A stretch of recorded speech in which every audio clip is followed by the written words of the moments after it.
Hi guys, माझं नाव आरुष आणि आज आमची मॅडमनी आम्हाला रीडिंग बोलायला बोलले आणि आम्हाला बुक पण भेटले. आणि आज मी मराठी विषयाचा अभ्यास करणार आहे. त्या चॅप्टरचं नाव आहे घरचा डब्बा. साहिल म्हणाला, समीप चल आपण काही घेऊन खाऊ.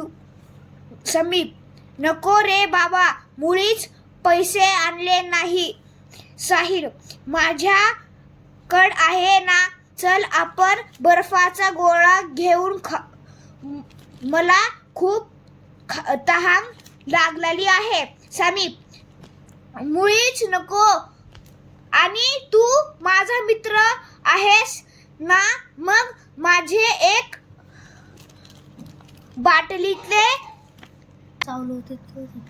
बाटलीतले पाणी पी. तो घाणेरडा बर्फाने बनलेला गोळा खाऊ नको. साहिल, तू अगदी मोठ्या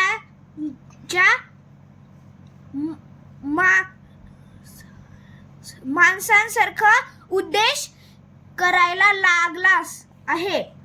समीप, उद्देश करत नाहीये, उपदेश नाही करत मी, पण मला जे पटले तेच तुला सांगतो.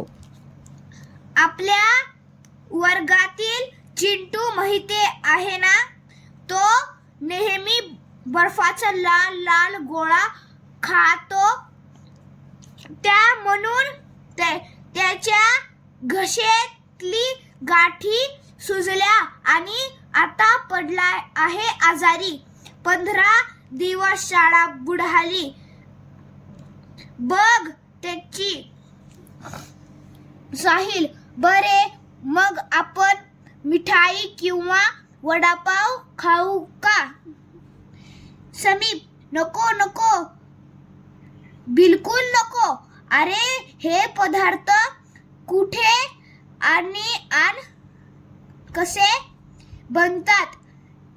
बनवले जातात हे मला माझ्या बाबांनी एकदा प्रत्यक्ष दाखवले आहे.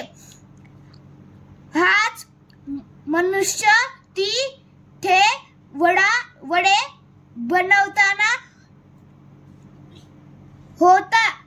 होता. त्याचे घाणेरडे कपडे, ओघळपणा, पदार्थ बनवण्याची गटारी जवळची जागा, हे सर्व पाहून शिसारीच आली. बघ, मला शिवाय हे बहुतेक पदार्थ शेळीही असतात. आता मी जे स्टोरी रीड केली त्याच्यावरनं आपल्याला कळालं की कधीच बाहेरचं खाऊ नये. खायचं तर कधी ना कधी तर एकदा खायचं. आणि आजपासून मी घरचाच डबा खाणार आहे. तुम्हाला ही कशी स्टोरी लागली मला कमेंटमध्ये येऊन सांगा आणि लाईक आणि सबस्क्राईब करून ठेवा. आणि मी 4थी मध्ये आहे आणि हे नवीन बुक मी पहिल्यांदा वाचले आहे. तुम्हाला कसं वाटलं कमेंटमध्ये येऊन सांगा. Like and subscribe. थँक्यू.